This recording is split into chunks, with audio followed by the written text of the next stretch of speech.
우리 옆에 사람들과 한번 인사합시다. 당신은 주의 걸작품입니다.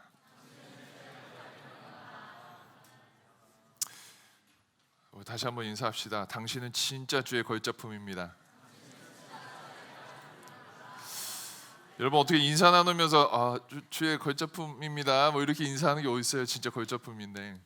여러분 프랑스 루브르 박물관에 만약에 가면은 막 그러잖아요. 막 이렇게 박물관 전시물들 막 이렇게 봅니다. 근데 막 안내자가 막 이렇게 지나치다가 우리 막 뭐 그림 좋네 뭐 이렇게 지나가다가 갑자기 그 레오나르도 다빈치 그림이에요. 그러면은 지나가다 맞다 이거 어쩐지 좀 틀리더라. 이게 좀 뭐 뭔가 틀려 보이고 다빈치가 어떻게 모나리자 외에도 참 많이 그리셨네 하고 막 이렇게 좀 그러잖아요. 근데 누가 그렸는가에 따라서 약간 좀 차이가 있어요. 근데 여러분 레오나르도 다빈치보다도 훨씬 더 유명하신 하나님 아버지께서 옆에 있는 사람을 지으셨다고 합니다.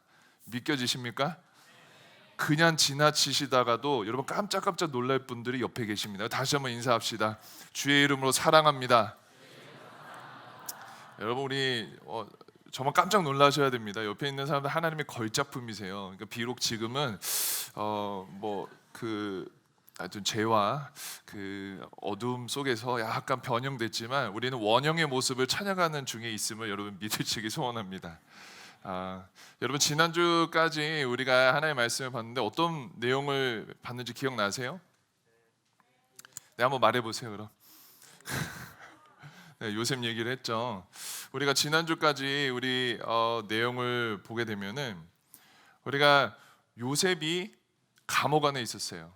그죠?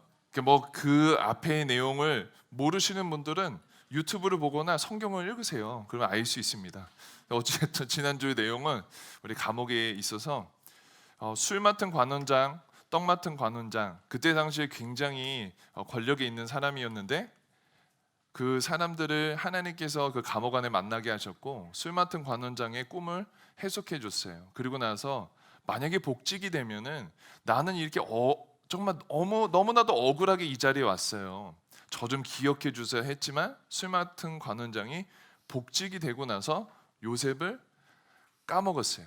그래서 사람한테는 잊혀진 삶이지만 하나님 앞에는 계획된 인연이라고 얘기했어요. 왜냐하면 만약에 술 맡은 관원장이 다시 요셉을 기억했거나 만약에 요셉이 어찌됐든 간에 그 당시에 풀려났으면은 자해된 케이스가 본인이 종의 신분에서 다시 자유인으로 복직이 되고 다시 풀려나게 되고 회복이 되고 다시 원래 있는 고향 가나안 땅으로 돌아가는 게 최고의 케이스였겠지만 만약에 그렇게 된다면 형들이 팔아 넘겼는데 다시 돌아온 요셉을 보면서 이게 뭐야 막 이렇게 놀랬겠죠. 그 가정이 그렇게 화목하지는 않았을 겁니다. 하지만 하나님은 절대로 실수하지 않으시고 그 인연이 요셉이 느끼기에는 굉장히 너무나 답답하고 까마득하고 고난과 절망 가운데 있을지라도 하나님은 계획된 인연을 통해서 바로의 꿈을 통해 요셉이 총리가 되는 하나님의 은혜를 경험할 수 있게 해주셨다라고 우리가 지난주까지 배웠습니다. 여러분 그 2년의 시간을 잘 지내고 있죠? 여러분 학교 가운데, 여러분 직장 가운데, 여러분 삶 가운데 우리는 낙심하고 절망 가운데 있더라도 하나님의 계획 안에 있음을 여러분 기억하시고 믿고 걸어가시길 소원합니다. 오늘은 내용이 굉장히 많아요. 그래서 제가 예배 간사한테 얘기했어요. 언제까지 시간 쓸 수 있냐 그랬더니 GBS를 지나서 한 9시까지 괜찮다고 해서 지금 조금 마음의 준비를 하고 있습니다. 여러분 요셉이 총리가 됩니다. 요셉이 총리가 되는 내용에는 바로의 꿈이 있었어요. 바로가 꿈을 꿨는데 희한한 꿈을 꾼 거예요. 굉장히 막 풍성한 이렇게 꿈을 꿨어요. 꿈을 꿨는데 그 꿈의 내용을 요셉이 기가 막히게 알아맞힌 거예요. 7년의 풍년이 있고 나서 7년의 흉년이 있을 거라고 얘기해요. 근데 왕은 아주 지혜로운 사람 한 명을 택하여서 잘 관찰하면 이 나라를 주관하면은 문제가 없을 거라고 얘기합니다. 근데 그때 바로가 그 꿈을 듣고 그 해석을 듣고 당신만한 사람이 없습니다. 하나님의 영에 감동된 사람을 찾지 못합니다. 그러니까 당신이 총리가 되어 주세요. 이렇게 해서 총리가 되는 겁니다. 그래서 요셉이 총리가 되어서 모든 것을 주관하게 돼요. 말 그대로 이제 7년의 풍년 속에서 다 미리 저장해 놓습니다. 미리 저장해 놓고 다 이렇게 계획을 짜서 7년의 흉년이 있었을 때 다른 나라들은 다 양식이 없었지만 애굽에는 양식이 풍성했습니다. 그것을 보통 요셉의 창고라고 합니다. 요셉이 자기 창고에 다 쟁겨놨어요. 할렐루야. 나도 그런 창고가, 여러분 우리들 인생 가운데 그래도 하나님의 지혜로 우리가 살아갈 때 이런 은혜도 좀 있었으면 좋겠습니다. 우리가 삶의 여정 가운데 정말 하나님께 지혜 주시고 능력 주시고 하나님이 인도해 주셔서 또 우리가 풍년 속에서도 흉년 속에서도 하나님께서 채워 주심을 좀 경험할 수 있는 삶이었으면 좋겠습니다. 근데 그때 애굽을 제외한 다른 나라들은 흉년이었어요. 먹을 게 없었어요. 근데 이거는 다른 나라 중에 요셉의 고향 가나안도 동일한 이야기였어요. 그래서 가나안에 야곱이 이제 얘기하는 거예요. 우리 이제 먹을 거 떨어졌다 얘들아. 너네들이 저 애굽에는 먹을 게 많다던데 가서 돈을 가져가서 양식을 사오너라 라고 얘기했습니다. 그래서 요셉의 형들이 이제 양식을 사러 애굽으로 떠났는데, 여러분 성경을 한번 보면은 좋을 것 같아요. 성경에 보면은 몇 명이 갔는지가 나옵니다. 몇 명이 갔는지 창세기 42장에 나옵니다. 42장 3절에서 4절 우리 한번 같이 읽어봅시다. 시작. 요셉의 형 10사람이 애굽의 곡식을 사러 내려갔어. 야곱, 요셉의 아우 베냐민은 그의 형들과 함께 보내지 아니하였으니 이는 그의 생각에 재난이 그에게 미칠까 두려워서 10명이 가는 거예요. 근데 베냐민은 가지 않아요. 왜냐하면 야곱 생각에 가면은 큰일 날 것 같은 거예요. 왜? 가나안에서 야곱까지 가는 길이 그렇게 뭐 지금처럼 자동차 타고 한 번에 갈 수 있는 것도 아니고 사막을 지나고 굉장히 어려운 길을 지나서 또 그곳에서도 어떤 일이 일어날지 아무도 모르는 거예요. 그렇기 때문에 아들 한 명은 냅두고 나머지를 보냅니다. 그리고 나서 이 형들이 요셉 앞에 서게 됩니다. 그리고 요셉의 앞에 절하게 돼요. 여러분 이거 어디서 들어본 내용 아니에요? 요셉 앞에 절하는 형들, 그죠? 꿈이 그냥 한 부분적으로 이루어지는 장면이에요.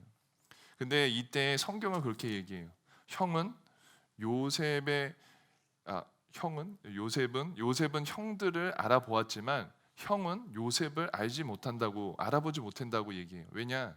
당시에 요셉은 애국말을 하고 통역을 세웠어요. 그리고 막 멋진 막 이렇게 왕족 같이 이렇게 옷도 입었겠죠. 왕관도 쓰고 막 그런 모습으로.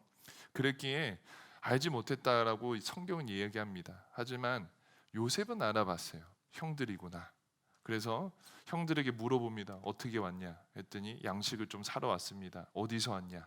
가나안에서 왔습니다. 하면서 구구절절히 가족 얘기를 이야기하고 듣게 됩니다. 근데 이런 상황 가운데 제가 오늘의 장수가 굉장히 많아서 지금 줄거리만 얘기하는 거예요. 아직 본론도 들어가지 않았어요, 여러분. 아직 조이면 안 돼요. 근데 이런 상황 가운데 요셉이 너네들 정탐꾼 아니냐, 스파이 아니냐 일부러 그렇게 얘기해요. 왜냐면 뭐 어떠한 성경에 써 있지는 않아요. 왜 그랬는지. 근데 제가 느끼기에는 궁금한 거예요. 내 진짜 동생도 살아있는지도 너무 궁금하고 이 형들이 옛날 그 모습 그대로인지 아니면 똑같은지 궁금한 거예요. 그래서 정탐꾼 아니냐 했더니 아니라는 거예요. 정탐꾼 맞잖아. 아니라는 거예요. 그래서 그러면은 갈 때 너네들 진짜인지 확인하기 위해서 막내 동생, 니네 데리고 오지 않은 막내 동생을 데리고 와라. 그때까지 시므온이라는 둘째 형을 내가 데리고 있겠다라고 집에 갑니다. 여기까지는 이해가죠?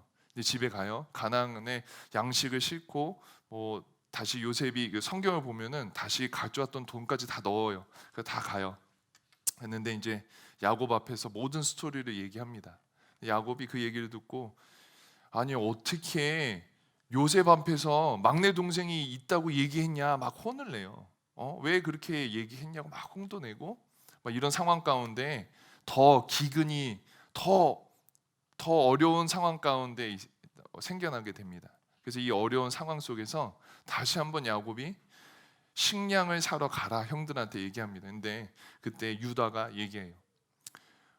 아버지, 그 요셉이라고 표현 안 했죠. 그 주인이 그 애굽의 총리가 막내 동생 데리고 오지 않으면은 곡식을 살 수 없다고 분명히 얘기했습니다.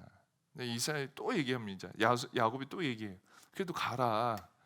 막내 동생은 보낼 수 없다. 가라. 계속 얘기하다가 결국에는 베냐민까지 데리고 갑니다. 아직도 좀 남았어요. 이제 베냐민까지 데리고 이제 요셉 앞에서 이제 섰습니다. 다시 가서 또 절을 하죠. 왜 왔냐? 뭐 이렇게 이게 그 동생이냐? 베냐민 이렇게 하고 요셉이 형들하고 여기 온 사람들하고 식탁의 교제를 나눠요. 그때는 당시 애굽 사람과 이스라엘 히브리 종들 같이 식사 동일한 장소에서 할 수는 없지만 다른 식탁에서 식사를 하게 하는데 재밌는 거는 형제들을 나이 순서대로 앉히는 거예요. 그리고 나서 식사를 하는데 베냐민한테는 5배 많은 음식을 풍성한 음식을 주는 거예요. 그리고 나서 다시 이제 뭐 어쩌다 하고 다시 다 돌려보냈는데 일부러 요셉이 이 사람들의 가방에 은잔을 특별히 베냐민 가방에 은잔을 숨겨놔요. 그리고 나서 가는 길이에요. 가고 있는데 요셉의 청지기 그냥 종 한 명이 가갖고 아니 여러분 어떻게 그런 일을 정말 저지릅니까? 우리 주인의 은잔이 없어졌습니다 이렇게 얘기해요. 그랬더니 그 형들이 누구라고 얘기는 안 하지만 형들이 말도 안 됩니다. 우리가 돈까지 있었던 거를 다시 가지고 왔는데 우리가 그런 일을 할 사람들이 아닙니다. 만약에 은잔이 발견되면은 우리 목숨을 내놓겠습니다 얘기해요. 근데 재밌는 것도 성경에 이렇게 표현돼요. 나이 순서대로 가방을 깝니다. 첫째 형, 둘째 형, 11명이 가잖아요. 11명이 마지막 베냐민 걸 깠는데 은잔이 발견되는 거죠. 그래서 요셉 앞에 다시 가요. 다시 소환돼요. 그리고 나서 오늘의 본문이에요. 여러분 고생 많았습니다. 그리고 나서 오늘의 본문이 일어나는데 오늘의 본문에 너네들이 어떻게 그런 일을 했느냐라고 얘기했을 때 유다가 얘기하는 거예요. 주인님, 요셉 총리님, 저희 집은 이런 집이었어요. 우리 집은 정말로 이런 스토리가 있고 아버지가 너무나도 사랑하는 동생 베냐민이 있었는데 사실은 그 형은 죽었고 앞에 살아있는데 죽었고 한 명 남았는데 만약에 이 동생이 정말로 만약에 같이 가지 않으면은 아버지와 항나로 묶여 있어서 아버지가 죽을 겁니다. 이 마지막 베냐민 이 동생 말고 저를 대신 잡아가세요 라고 얘기합니다. 근데 이 얘기를 듣고 우리가 읽지 않았던 창세기 45장 1절을 한번 읽어보겠습니다. 우리 같이 읽을게요. 시작. 요셉이 시정하는 자들 앞에서 그 정을 억제하지 못하고 소리 질러 모든 사람을 자기에게 물러가라 하고 그 형제들에게 자기를 알리니 그때에 그와 함께한 다른 사람이 없었더라. 여러분 요셉이 그 얘기를 들은 이후에 자기의 정체를 얘기합니다. 내가 요셉이요. 당신이 지금 얘기한 그 11번째 아들 요셉입니다 라고 울면서 밝혀지는 내용이 오늘의 내용이에요. 여러분 보편적으로 성경학자들은 야곱과 그의 형제들을 우리로 설명해요. 우리들의 모습이 야곱과 그의 형제들의 이런 스토리의 모습들 내용들을 통해서 우리를 볼 수 있다라고 얘기하고 요셉을 통해서는 예수 그리스도의 모습을 예표한다라고 얘기합니다. 그러니까 즉 예수 그리스도께서 행하실 일을 요셉을 통해서 대신 보여주고 있고 우리들의 인생 가운데 걸어가고 이게 진행되는 모두한 이러한 상황들, 성품들, 모습들은 우리들 형들과 야곱의 모습을 통해서 우리들의 모습을 볼 수 있다라고 이야기합니다. 근데 재미있는 거는 저는 막 그렇게 생각해요. 하나님은, 제가 오늘의 제목도 포이에마라고 했어요. 하나님의 지으심을 받은 자들이라고 얘기했습니다. 여러분, 하나님께서는 우리를 가장 아름답고 완벽하게 만드셨다라고 얘기해요. 창세기 1장 후반부터 2장까지 보면 하나님이 우리를 만드시고 사람을 만드시고 보시기에 심히 좋았다라고 얘기하십니다. 근데 여러분 옆에 사람을 보더라도, 아니면 나 자신을 보더라도 여러분 심히 좋아 보이세요? 믿음대로 될지어다. 할렐루야. 여러분 가끔은 되게 답답하지 않으세요? 이런 내 모습 도대체 내가 왜 이런지 모르겠어. 가끔은 옆에 있는 사람들, 내가 관계하는 사람들 보면서 좀 답답하고 힘들고 왜 이런지 모르겠. 하나님의 걸작품이라고 얘기하는데 이게 걸작품다우세요? 근데 여러분 오늘의 본문을 통해서 목사님이 전하고 싶은 거는 우리는 걸작품이라는 거예요. 그리고 하나님은 하나님의 방법을 통해서 우리들을 원형의 모습으로 빚어가는 과정 가운데 있다라는 것을 여러분들한테 도전하고 싶어서 이 긴 장을 만약에 기회가 된다면 더 쪼개서 사람의 감정에 대해서도 다 말하고 전해주고 싶었지만 뭐 어찌됐든 오늘을 통해서는 하나님 안에서 우리는 지으심을 받고 있는 중이다라는 것을 여러분 기억하면 돌아갔으면 좋겠습니다. 여러분 야곱을 한번 생각해 볼까요? 우리 야곱의 인생을 보면은 야곱은 예나 지금이나 변한 게 없어요. 야곱은 여러분이 그렇게 좋아하는 결혼관이 참 특이해요. 한 사람한테 완벽하게 꽂혔어요. 라헬. 그래서 라반 삼촌 집에서 7년을 일합니다. 삼촌하고 삼촌 저 사람을 주시옵소서 하고 7년을 일해요. 그리고 나서 그때의 문화대로 첫날 밤을 지나고 얼굴을 봤는데 누구예요? 레아예요. 할렐루야. 이게 얼마나 참 기묘막직한 일이 일어난 거예요. 근데 포기하지 않아요. 아니 주님의 뜻이라고 생각하고 레아를 하나님께서 주셨구나 하고 가면 되는데 포기하지 않습니다. 그리고 나서 7년을 더 일해서 자기가 진짜 사랑했던 그녀를 차지합니다. 그 14년을 통해서 라헬을 얻었어요. 근데 막상 결혼하고 나니까 다른 여성은, 이 첫 번째 여성은 애도 잘 낳고 아주 잘 살아요. 하지만 내가 사랑한 그녀는 애도 낳지 못하고 이런 어려움 가운데 있다가 난 아이가 요셉이에요.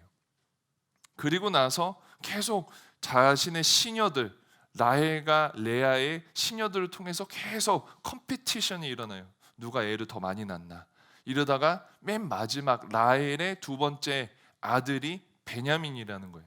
그러니까 야곱은 자기가 너무 사랑한 한 여자의 자녀들을 너무나도 사랑했어요. 특별히 베냐민을 낳고 죽었던 그 라헬의 그 마음을, 그 그녀의 흔적을 마음 가운데 새겼는지는 모르겠지만 요셉과 베냐민은 너무나도 특별히 여겨요. 우리도 잘 알듯이 요셉에게는 채색 옷을 입혔고 어떻게 보면은 일을 하지 않도록, 어떻게 보면 형들을 주관하도록 그냥 냅뒀어요. 근데 여러분 가정을 만들어 보면 알겠지만, 우리가 형제가 있는 사람들도 알겠지만, 만약에 아버지 어머니가 딱 한 사람만 예뻐요. 다른 사람도 보이지가 않아. 막 이 한 사람에게만 모든 것을 몰빵했어요. 이 한 사람만. 막 이 한 사람에게는 모든 학비를 지원해주고 너네들은 알아서 커라. 길바닥에 내놓든 뭐하든 상관없다. 이 한 사람에게만 옷과 모든 건강 푸드를 다 줘요. 그래서 무럭무럭 씩씩하게 잘 자라는데 남들은 먹이지도 않아.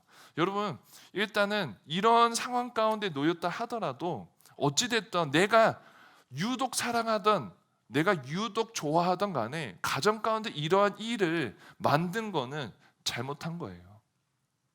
야곱은 자기가 사랑하는 한 여인의 자식이라는 이름 하나로 굉장히 편애를 했단 말이에요.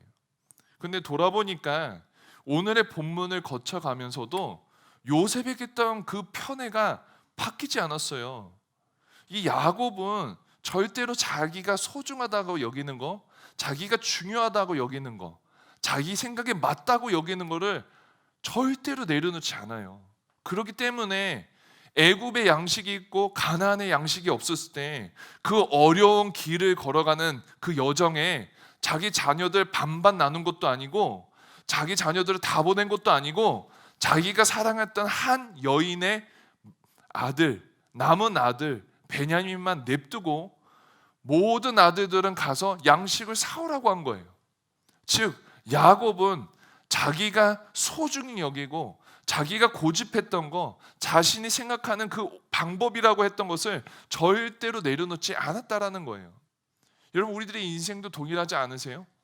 우리들의 인생 가운데서도 내가 소중하다고 여기는 거, 내가 맞다고 여기는 거 주님 앞에서 내려놓는 연습을 해야 되는데, 하나님이 나보다 강하시다고 얘기하고 하나님은 실수가 없으시고 모든 걸 안다고 얘기하는데도 불구하고 우리도 하나님 앞에서 내려놓지 않잖아요.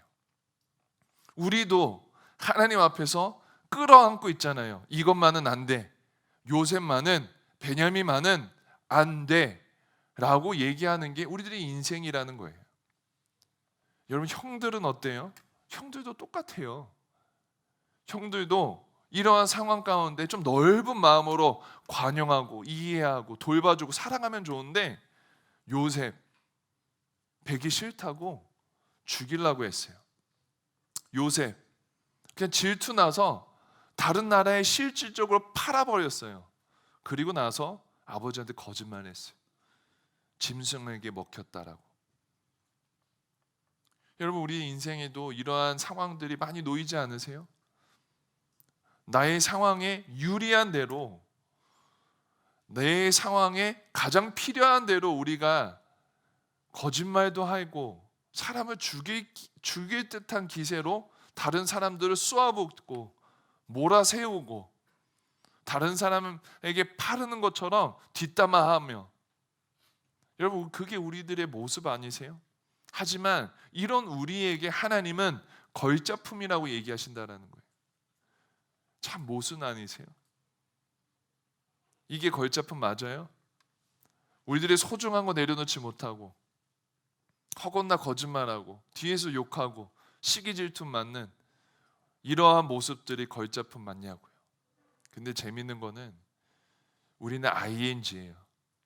우리는 하나님의 걸작품으로 이미 만들어졌지만 우리들의 연약함과 죄 때문에 본연의 모습을 잠깐 잃어버렸지만 하나님 안에서 하나님의 손길을 통해 다시 한번 만져주시는 시간을 갖고 있다라는 거예요. 여러분, 요셉이 되게 재미있는 사람이에요. 이 요셉이 세 가지 일을 해요. 어떤 일을 하냐면, 첫 번째는 요셉이 형들을 초대해요. 형들을 초대하면서 같이 음식을 먹자. 베냐민이 왔었을 때 이제 11명의 형들이 있잖아요. 자기까지 하면 12명 다 합친 건데 11명의 형들이 자신 앞에 있었을 때 식사 한번 하자 이렇게 해요. 식사를 합니다. 근데 순서대로 안 쳐요. 나이 순서대로. 여러분, 이게 그냥 뭐 나이 순서대로 앉는 게 그게 별 대수야라고 생각할 수도 있겠지만, 여러분, 르우벤, 시몬, 레위, 유다, 단, 납달리 이제 순서대로 앉는 거예요. 하나, 둘, 셋, 넷, 다섯, 여섯, 일곱, 여덟, 아홉. 그 다음에 어떻게 앉혔는지 모르겠어요. 만약 제가 요셉이었다면은 한 칸 띄었을 것 같아요. 의자 하나를 두고.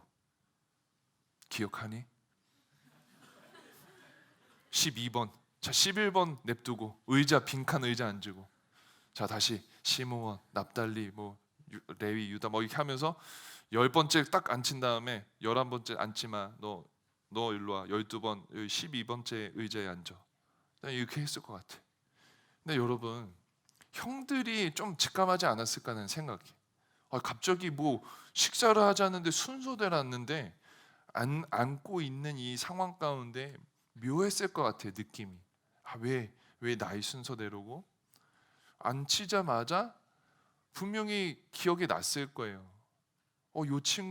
한 친구가 비어 있어. 의자를 띄었다라는 거는 내가 그렇게 하고 싶다는 건데 성경에 어떻게 앉혔는지는 모르겠어요. 우리 천국 가서 한번 물어봅시다. 근데 이렇게 순서대로 앉는 순간에 기억에 났을 거야. 우리 12명의 형제였는데 우리는 11명이네. 그리고 자신들의 모습들도 한번 기억에 났을 것 같아요. 그 요셉, 참 어떡하냐라는 생각도 많이 들었을 거예요. 그리고 다시 다 돌려보내요. 요셉이 진짜 재밌는 지혜로운 사람이에요. 여러분 까보지 마십시오. 그리고 다시 다 돌려보내는데 자신의 은잔을 베냐민한테 넣은 거예요. 베냐민한테 넣으면서 가라, 다 가세요, 안녕 이렇게 하고 다시 간 거죠. 어떻게 그렇게 할 수 있습니까? 당신들이 어떻게 이런 일을 행할 수 있습니까? 우리 주인은 요셉은 당신들에게 은혜를 베풀었는데 당신은 어떻게 이렇게 무례한 짓을 행합니까? 라고 얘기했을 때 형제들이 어떤 생각이 들었을까요? 굉장히 황당했을 거예요. 와, 진짜 이 사람 진짜 뭐야? 우리는 정직한 사람들이라고. 첫 번째 왔었을 때 우리가 돈이 가방 안에 그냥 다시 도로 있어서 요번에 2배로 갖고 왔는데 우리는 이만큼 정직한 사람이라고. 진짜 억울하네. 뭐야? 분명히 그렇게 생각했을 거예요. 안 그래요? 저는 그렇게 생각했을 것 같아요. 근데 여러분, 이걸 보면서 뭘 느껴야 되냐면 아마 요셉이 되게 궁금했을 것 같아요. 되게 궁금했을 것 같아. 뭐가 궁금했냐면 이 형들이 그동안에 어떻게 변했을까? 성경은 요셉이 팔렸을 때가 17살이라고 얘기해요. 그리고 총리가 되었을 때가 30살이라고 얘기합니다. 그리고 풍년이 지나고 나서 2년이 지났다라고 얘기해요. 그러니까 첫 번째 풍년은 7년이고 그 다음에 2년이 지냈다고 얘기해요. 여러분 이제 수학하시면 돼요. 30 빼기 17은 23, 할렐루야, 13. 그 다음에 더하기 7은 20, 더하기 2는 22년 만에 형들을 만난 거예요. 형들을 만났는데 궁금하지 않을까요? 형들이 나를 팔았는데, 형들이 나를 죽이려고 했는데 그 형들이 동일할까? 그 형들이 지금도 비슷한 성품을 갖고 있을까? 안 궁금해요? 여러분, 그래서 아마 요셉은 그랬을 거예요. 베냐민 다 식탁에 앉혀놓고 식사를 하는데 베냐민한테만 5배 음식을 준 거예요. 왜? 동일한 라헬의 아들 베냐민한테 축복을 더해준 거예요. 형들 보고 질투하라고. 야곱인 아버지가 요셉에게 채색 옷을 혼자 입혀준 것처럼, 그래서 형들이 질투한 것처럼 여기 있는 베냐민한테 형들이 일부러 질투하라고 5배의 축복을 해준 거예요. 그리고 나서 가는 길에 무고하게 억울하게 손가락질하면서 억울하게 은잔을 넣고 그때 기분이 어땠는지, 형들은 어떻게 변화됐는지, 이 상황 가운데 거짓말을 하는지. 왜? 요셉의 상황 속에서는 형들은 거짓말했거든. 그 억울함 속에서 형들은 아버지한테 거짓말을 했거든. 이 상황 가운데 이 형들이 동일한 상황 가운데 놓였을 때 22년 전에는 나를 죽이려고 했고 거짓말을 하고 그런 삶을 살았는데 지금은 어떻게 살아가는지 궁금했다라는 거예요. 그래서 베냐민한테 5배 많은 양의 축복을 하고 억울한 상황 가운데 놓인 이 시츄에이션 가운데 어떻게 말하나 본 거예요. 근데 오늘 유다의 고백이 요셉의 마음을 울렸어요. 22년 전에는 이 형이 나를 판 형이었고 나를 죽이려고 했던 형인데 이제는 막내 베냐민을 대신해서 내가 죽겠다라고 얘기하는 거예요. 내가 이제는 이 막내 베냐민을 대신해서 당신의 종으로 내가 끌려가겠다. 대신 이 베냐민은 놔주라. 내가 대신 하겠다라고 얘기한 거예요. 요셉이 그 모습을 보고 가슴이 무너진 거예요. 형들의 변화를 보면서, 형들의 달라진 모습을 보면서, 그때는 그랬는데 우리 형이 바뀌었구나. 그때는 정말 그랬었는데 우리 형이 진짜 바뀌었구나라는 마음을 가지고 요셉이 자신임을, 요셉임을 밝히면서 이 오늘의 스토리가 마감이 되는 거예요. 근데 사랑하는 여러분, 하나님이 우리를 만지시는 여정이 이렇다라는 거예요. 되게 형들 입장에서는 억울하지 않았을까요? 형들 입장에서 짜증나지 않았을까? 이 베냐민만 5배의 축복을 주는 이 상황, 어디서 많이 본 것 같고, 어디서 많이 경험한 것 같고, 나는 정직하게 살려고 총리 앞에, 애굽의 총리 앞에 다시 한번 왔는데 난 하지도 않는 짓을 했다라고 얘기하는 이 상황 가운데 놓였을 때, 여러분, 야곱을 만지시는 하나님도 되게 재밌어요. 절대 베냐민을 놓지 않으니까 성경에 분명히 43장 1절에 보면은 그 땅의 기근이 심하여고 심해지는 거예요. 사람의 힘으로 계속 베냐민을 꼭 붙잡고 있으니까 하나님이 기근을 막 더하여 주셔서 이제는 안 가면 안 되게끔 하나님이 만드신 거예요. 왜?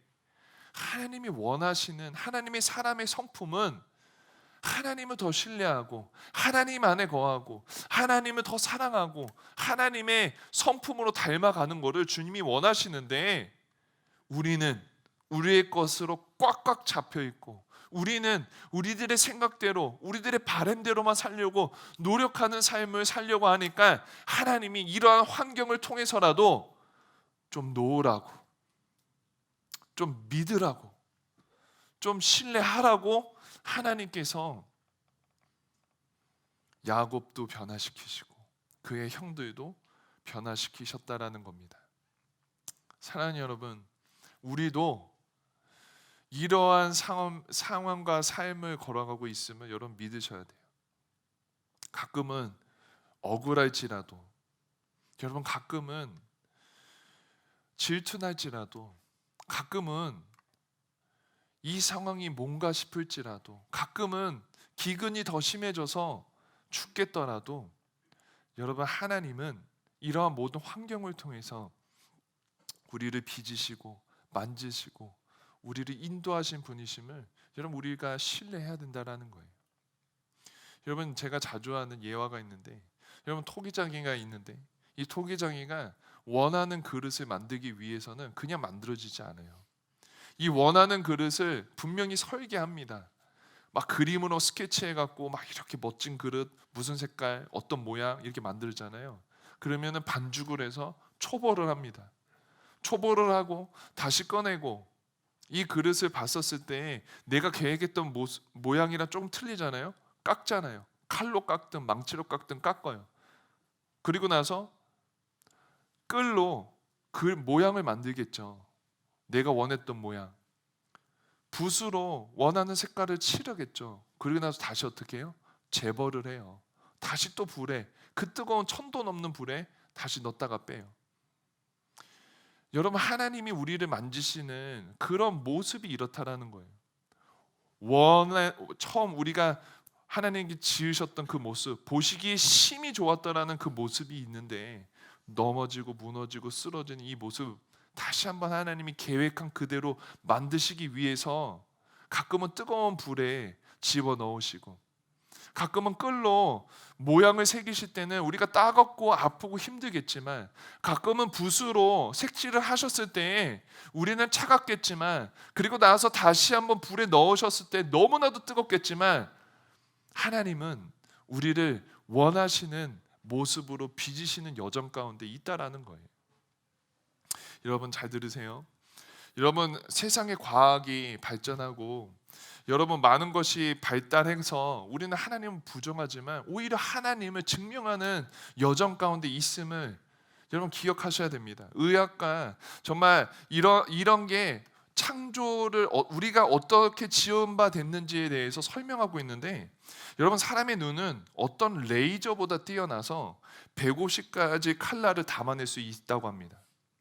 여러분 사람의 코는 5만 가지의 냄새를 기억할 수 있다고 해요. 우리들의 심장은 혈액을 통해서 몸 전체로 음식과 산소를 공급하는데 하루에 50갤런의 혈액을 펌프한다고 합니다. 여러분 50갤런이 뭔지 모르죠? 190리터라고 합니다. 190리터도 뭔지 모르죠? 그래서 찾아왔어요. 1.5리터 페트병 126개예요. 근데 재밌는 거는 이 양을 우리가 태어날 때부터 주님 품에 안기는 그날까지 1초도 쉬지 않고 펌프하고 있다라는 거예요. 우리의 피부에 수만 개의 땀샘은 우리의 인간의 체온을 정확하게 37도로 유지시켜주는 자동 냉각 시스템의 역할을 한다고 합니다. 우리의 뇌는 전 세계의 컴퓨터들을 다 결합시킨 것보다 더 많은 배선과 전기 회로가 들어있다고 해요. 우리들의 뇌가 순간적으로 들어와서 정보를 처리하는 능력의 수치는 전 세계 모든 도서관의 정보량보다 100만 배 더 큰 수치라고 합니다. 여러분 우주선은 고작 5만 개의 부속이 들어가지만 인간의 몸에는 대략 60조 개의 세포들이 있다고 합니다. 그 세포들 하나하나가 유전 정보라는 DNA가 들어있어 거기에서 그거에 따라서 우리들의 머리 색깔, 머리 모양, 치아 형태, 키, 얼굴 모습이 다 변한다고 합니다. 그래서 비슷한 사람은 많아도 동일한 사람은 한 명도 없는 거예요. 우리 하나님은 이렇게 훌륭하신 창조주 하나님이세요. 실수가 없으시고요. 정확하게 우리들의 인생 가운데 우리들 계획하신 대로 주관하시고 만지시는 분이세요. 여러분 하나님의 걸작품이면 여러분 정말 우리 믿으면서 좀 살아갔으면 좋겠어요. 여러분 제가 이런 얘기를 해야 되는지 고민은 되지만 여러분 뉴스를 보면서 너무나도 마음이 아파요. 여러분들이 선망하고 있는 진짜 유명한 연예인들이 자꾸 자살을 해요. 여러분 우리들의 인생이 그렇게 쉬운 인생 아니에요. 하나님이 너무나도 사랑하셔서 우리들의 인생의 걸작품으로 만들어주셨어요. 그리고 비록 지금 보기에는 조금은 연약해 보이고 조금은 부족해 보일지라도 하나님은 하나님의 마스터피스의 그 손으로 우리를 빚으시고 만지고 계시다라는 거예요. 아까 얘기한 것처럼 그 그릇을 끌로 긋고 붓으로 칠해서 다시 한번 화롯불에 넣어서 빼는 그 여정을 우리는 겪고 있다라는 거예요. 근데 단순히 지금 겪는 그 감정 때문에, 단순히 지금 느끼는 그 상황 때문에, 단순히 오늘의 본문처럼 더 심한 기근이 온다라고 해서 여러분 우리들의 인생이 망한 거 아니에요. 우리들의 인생이 실패한 거 아니에요. 하나님은 만지고 계시는 거예요. 하나님은 내 걸작품이 가장 아름다운 걸작품이 되도록 붙드시는 중이에요. 여러분 혹여나 많이 지쳐있는 친구도 있으면 위로해주고 싶어요. 목사님이 능력은 없지만 살아계신 주 예수 그리스도의 이름으로 축복하고 싶어요. 여러분 맞아요. 우리는 인생에 정말 매일에도 많은 감정을 느낍니다. 내가 직면하는 상황들도 너무나도 복잡해요. 근데요 중요한 거는 주 안에 있는 나는 창조주 하나님께서 나를 빚으시는 상황 가운데 있다. 창조주 하나님이 나를 계획하시는 그 계획을 이루시기 위해서 걸어가고 있다라고 여러분 외치고 선포하세요. 여러분이 외치는 그 외침 속에 악한 마귀 사탄은 여러분 감정을 조장하고 악한 마귀 사탄은 상황을 더 어렵게 해서 여러분들을 넘어뜨리려고 하고 쓰러뜨리려고 하고 하나님과의 관계에서 뜯어놓으려고 하지만 여러분 선포하세요. 하나님 나는 주님의 걸작품입니다. 그 어떤 것도 나를 주님의 사이에서 끊을 수 없음을 믿습니다. 주님 나를 인도하여 주시옵소서. 오늘도 내가 주님 주시는 새 힘으로 살아가겠습니다. 하나님 지금은 내 모습이 이럴지라도 하나님 5년 뒤에는요, 한 해 10년 뒤에는요, 주님 붙잡고 가는 이 손 꼭 놓지 않을 때 주님 더 아름답게 빚어 주시옵소서. 주님 원하시는 대로 인도하여 주시옵소서. 그리하여서 세상이 뭐라 하든, 사람들이 뭐라 하든, 악한 마귀가 뭐라 하든 주님 안에서 승리하길 소원합니다라고 여러분 그렇게 걸어갔으면 좋겠어요. 목사님이 해줄 수 있는 유일한 축복이고, 목사님이 해줄 수 있는 유일한 선물입니다. 근데 이 선물 걷어차지 마세요. 다른 어떤 것보다 진짜 중요한 선물이에요. 하나님은 우리를 그렇게 지으셨다라는 거예요.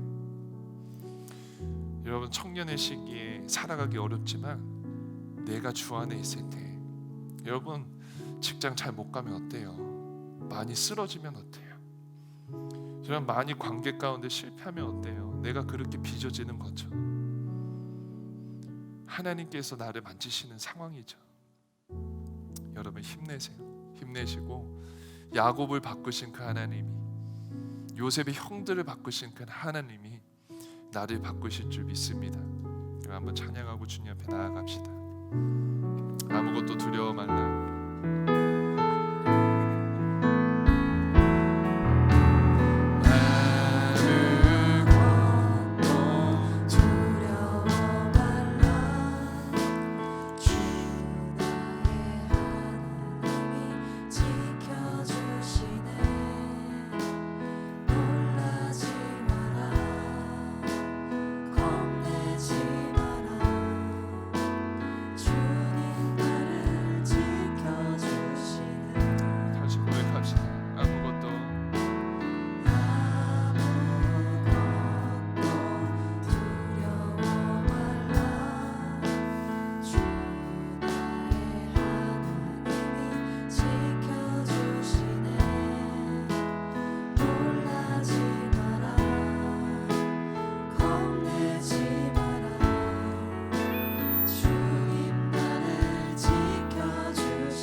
아무것도 두려워 말라. 아무것도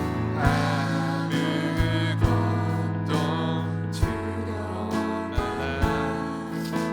주 나의 하나님이 지켜주시네. 아멘. 놀라지 마라. 겁내지 마라. 주님 나를 지켜주시네. 여러분 믿음으로 고백합시다. 내 맘에 힘이 겨워.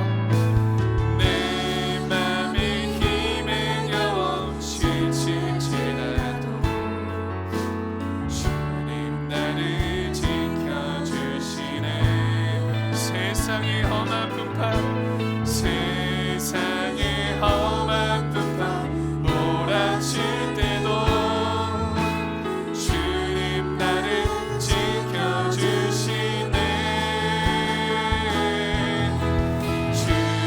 주님은 나의 산소,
기도할 때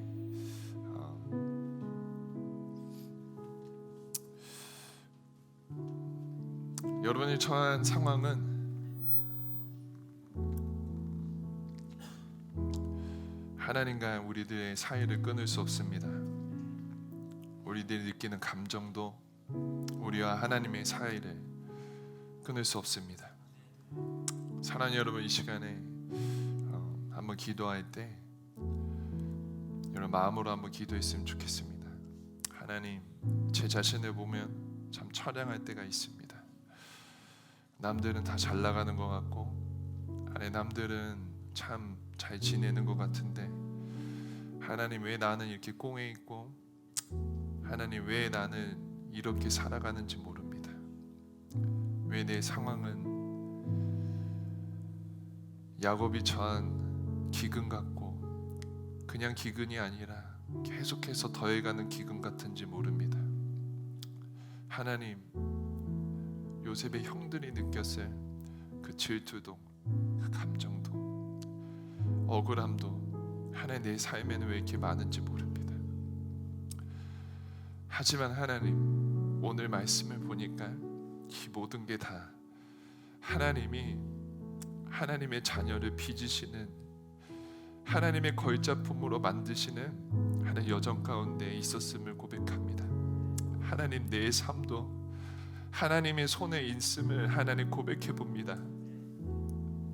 하나님, 세상이 아무리 뭐라 하들, 하나님 그들의 기준으로 나를 평가하던, 하나님 내 눈에 보이는 게 너무나도 절망 가운데 있던, 하나님 나는 주님 안에 있으므로 주님께서 만지시고 빚으시는 줄 저는 믿습니다.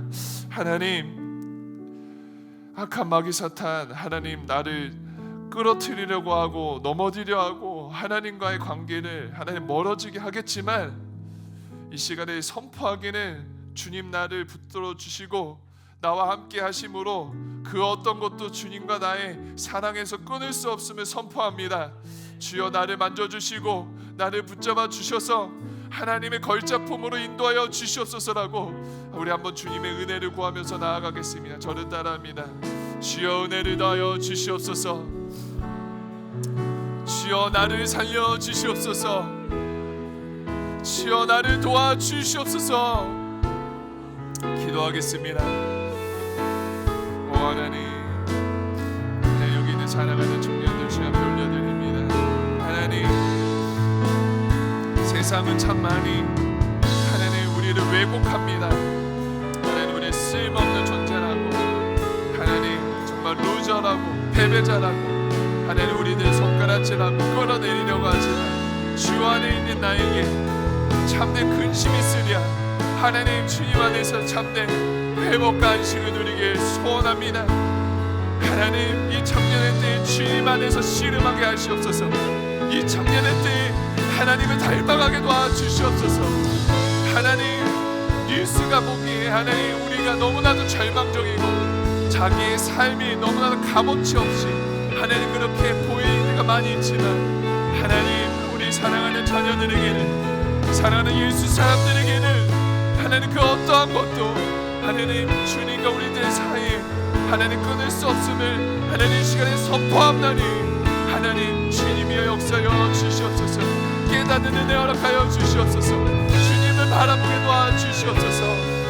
하나님, 이 시간에 주의 은혜를 더하여 주시옵소서.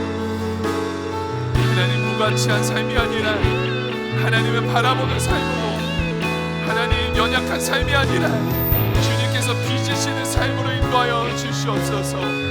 하나님, 주의 은혜 하나님 정말 사모합니다. 주여, 사랑하는 하나님 청년들이 예수 사람의 주의 은혜를 구하고 주의 이름을 부를 때 하나님 기억하여 주시소.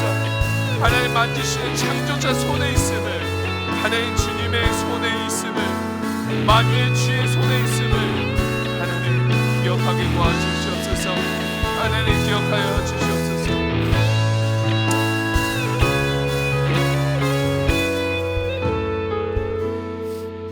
사랑하는 여러분, 이 시간에 목사님이 도전합니다. 여러분 이제 좀 놓을 때가 된 것 같아요. 여러분 야곱도 자기가 정말 너무나도 소중했어요. 자기 인생에 정말 하나님 앞에 평생의 반 이상을 소중하게 여겼고 사랑했던 그것들을 놓기까지 오래 걸렸어요. 근데 여러분 한번 그냥 이성적으로만 생각해 봐도 여러분 손으로, 여러분 수준으로, 여러분 힘 그 정도의 힘으로 살아가는 것이 여러분 창조주 하나님의 수준과 창조주 하나님의 능력과 하나님의 시선으로 살아가는 게 훨씬 더 많고 높고 깊지 않겠어요? 여러분 이 시간에는 이제 좀 여러분 갖고 있는 것 좀 내려놨으면 좋겠어요. 하나님이 이제 좀 내려놓으라고 말씀하시는 것 같아요. 뭐가 그렇게 힘들었니? 뭐가 그렇게 마음에 꼭 붙들고 있었니? 그게 과거니? 그동안에 지었던 죄니? 상대적으로 박탈감이니? 그동안에 가졌던 감정들이니? 미래에 대한 진로니? 그게 그렇게 소중해서 꽉 잡고 있니? 이제는 내려놔. 나한테 맡겨라. 내가 책임져 줄게. 내가 책임져 줄 테니 이제 좀 내려놔라 라고 주님께서 말씀하시는 것 같아요. 여러분 청년의 때에 가장 집중해서 여러분 걸어가야 될 길은 스펙이 아니에요. 여러분 자신이에요. 여러분 마음을 돌봐야 되고 여러분 내가 어떤 마음으로 살아가는지를 좀 건강하게 키워야 되는데 요즘을 살아가는 청년들이 너무나도 자기 자신을 사랑할지도 모르고 뭘 바라보고 걸어가야 될지 모르는 것 같아요. 그래서 목사님은 마음이 너무 아파요. 근데 오늘 이 시간에 여러분 한번 좀 여러분을 사랑하면서 그동안에 소중히 여겼던 거 이것 때문에 울며 불며 가슴 아래 했던 거 주님 앞에 좀 내려놓으시겠습니까? 하나님께서 책임져 주신다고 말씀하세요. 지우고 싶었던 과거 내려놓으세요. 그것 때문에 갇혀있지 말고 이제는 주님 안에 갇혀 계세요. 여러분 이 시간에 한 번 더 기도할 때 그동안에 소중히 여겼던 거 주님 손에 활짝 내려놓고 주님의 것으로 채울 수 있는 이 시간 되시길 소원합니다. 마음으로 주님을 찾고 기도하겠습니다. 하나님 사랑하는 하나님 예수 사람들 심령 가운데 성령의 충만함이 있게 도와주시옵소서. 하나님 인간의 힘으로 할 수 없지만 주의 힘으로 행할 수 있는 것들이 하나님 주 앞에 나아갑니다. 사랑하는 하나님 이 시간에는 주 예수 그리스도의 이름으로 면허리 악한 마귀 사탄 물러나게 도와주시고 하나님 사랑하는 친구들의 하나님 심령을 하나님 좌지우지하며 아프게 하고 쓰러지게 하고 하나님 과거 때문에 죄 때문에 얽매여 있던 것 미래 때문에 진로 때문에 하나님 관계 때문에 하나님 갇혀있는 것들 주 안에서 다 내려놓게 도와주시옵소서. 주님이 책임져 주실 믿습니다. 하나님 주님께서 책임져 주실 줄 믿습니다. 내가 만난 하나님은 너무나도 사랑하시고 너무나도 스윗한 하나님이셨습니다. 주여 이 시간에 사랑하는 자녀들이 내려오고 주님 찾을 때 하나님 만나 주시옵소서. 하나님 만나 주시옵소서. 그래서 하나님 이들의 삶에도 하나님 풍성한 하나님의 은혜와 사랑이 차고 넘치는 삶을 인도하여 주시옵소서. 오 하나님 주의 살아계신 믿습니다. 이 시간에 역사하여 주시옵소서. 이 시간에 역사하여 주시옵소서. 이 시간에 역사하여 주시옵소서.